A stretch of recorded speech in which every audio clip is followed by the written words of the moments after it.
ආයිබෝවන් කියලා පිළිගන්නවා මගේ YouTube channel එකේ පළවෙනි වීඩියෝ එකත් එක්ක. ඉතින් මේ වීඩියෝ එකේදී මම කතා කරන්න යන්නේ කොහොමද USB bootable drive එකක් හදාගන්නේ කියලා. ඉතින් අපි වැඩි කතා නැතුව යමු වීඩියෝ එකට.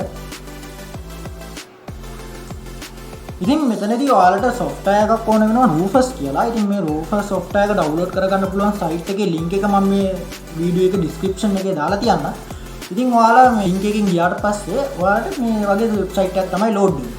ඉතින් මේ වෙබ්සයිට් එකේදී ඔයගොල්ලෝ පල්ලෙහාටම පොඩ්ඩක් ස්ක්‍රෝල් කරාම ඔයගොල්ලන්ට බලා ගන්න පුළුවන් ඩවුන්ලෝඩ් කිෂන් එකේ ඔයගොල්ලන්ගේ ලින්ක් වගේක් දීලා තියෙනවා. ඉතින් මේ ලින්ක් වල පළවෙනි ලින්ක් එක සහ තුන්වෙනි ලින්ක් එක.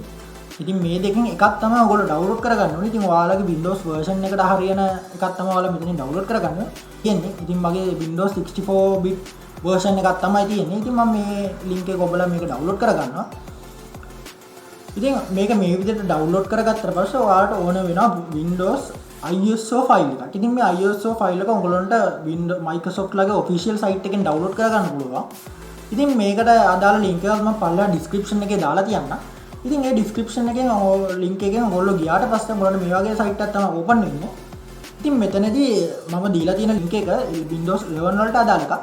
ඉතින් ඔයාලා මේ සයිට් එකේ පල්ලෙහාටම ගියාම ඔයගොල්ලන්ගේ මෙතන එඩිෂන් එක සිලෙක්ට් කරන් තියෙනවා. ඉතින් මෙතන එක එඩිෂන් එකයි Windows 11 ගේ දැන් තියෙන්නේ මල්ටි එඩිෂන් එකක්.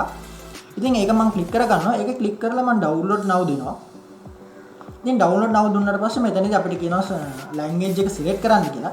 ඉතින් මෙතනදී මම language එක විදියට අනිවාර්යයෙන්ම ඔයගොල්ලෝ දෙන්න ඕනේ English international හරි English United States හරි.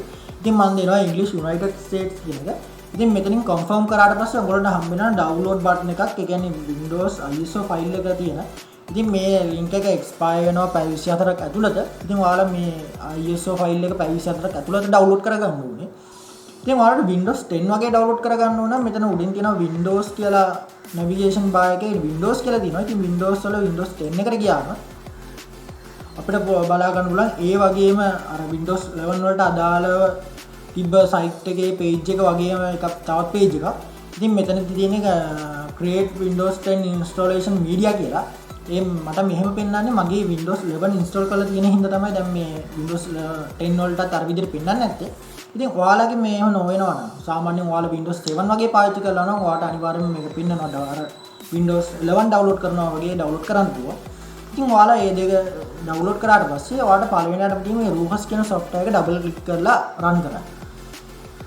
ඉතින් මේ Rufus software එක run කරලා පස්සේ මෙන්න මෙහෙම තමයි තියෙන්නේ. ඉතින් මෙතනදී ඔයගොල්ලෝ කරන්න තියෙන්නේ මේගොල්ලෝ කියනවා USB drive එකක් අපි connect කරන්න ඕනේ. ඉතින් USB drive එක connect කරාට පස්සේ මේක auto detect කරගන්නවා මේ USB drive එක. ඉතින් මේ විදිහට USB drive එක auto detect කරගත්තට පස්සේ ඔයගොල්ලෝ හරියටම check කරන්න මෙතන ඔයාලගේ හරි USB drive එක නේද select වෙලා තියෙන්නේ කියලා.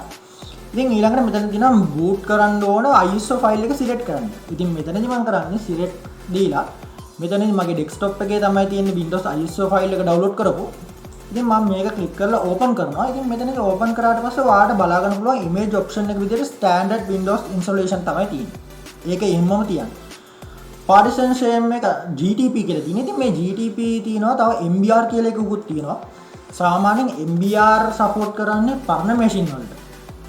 GTP support GPT සහ MBR දෙකම support කරන අලුත් machine වලට.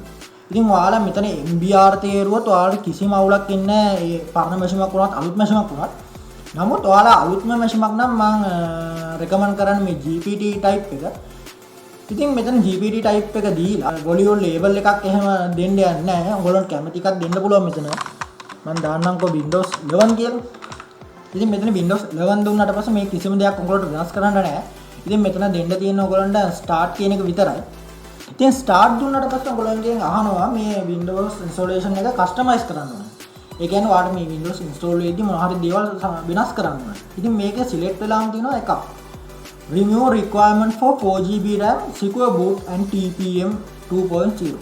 ඉතින් සාමාන්‍යයෙන් Windows 11 install වෙද්දී සාමාන්‍යයෙන් check වෙන දෙයක් තමයි 4GB වලට වඩා RAM එකක් තියෙනවද?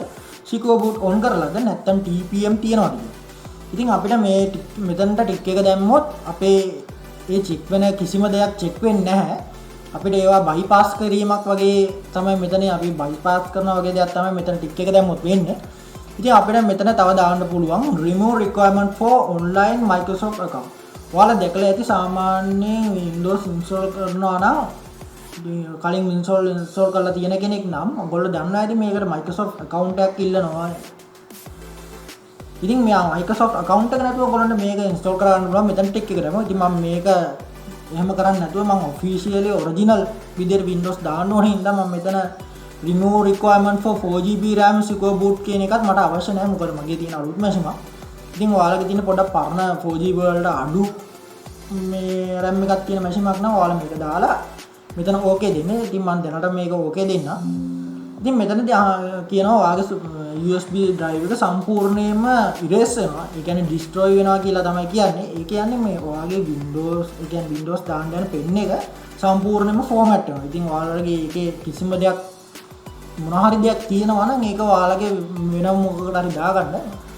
ඉතින් මෙතනදී warning එකේ පස්සේ අපි ඕකේ දෙනවා. ඕකේ දුන්න ගාම මෙතනදී අපේ pen එක format වෙලා Windows ISO file එක මේකට write වෙනවා. ඉතින් write වුණාට පස්සේ අපේ Windows bootable drive එකක් අපි හදාගෙන තියෙන්නේ. ඉතින් ඔයාලට තියෙන සාමාන්‍ය විදිහට මේකෙන් Windows install කරන් යන්න machine එකේ BIOS ගිහිල්ලා හරි නැත්නම් auto load වෙලා හරි ඔයාලට පුළුවන් Windows install කරගන්න.